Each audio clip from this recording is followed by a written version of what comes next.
देशातलं एक फार मोठं व्यक्तिमत्व आज आपल्यातनं निघून गेलं, ज्याने देशाच्या अर्थव्यवस्थेला एक वेगळी दिशा देऊन देशाचं अर्थकारण सुस्थितीत आणलं होतं.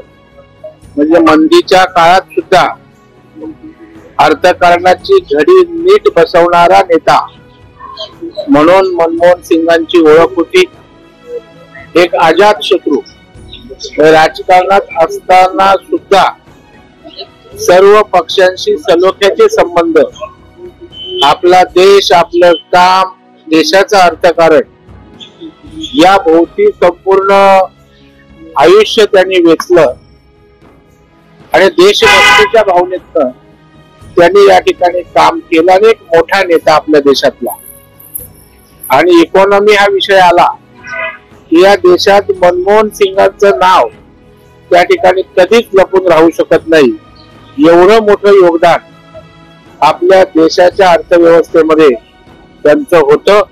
त्यांनी अर्थमंत्री म्हणून, पंतप्रधान म्हणून त्या ठिकाणी केलेली कामगिरी या ठिकाणी निश्चितच चिरंतन लक्षात राहील अशा प्रकारची आहे.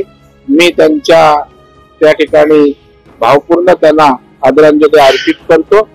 त्यांच्या आत्म्यास शांती लाभो अशी प्रार्थना.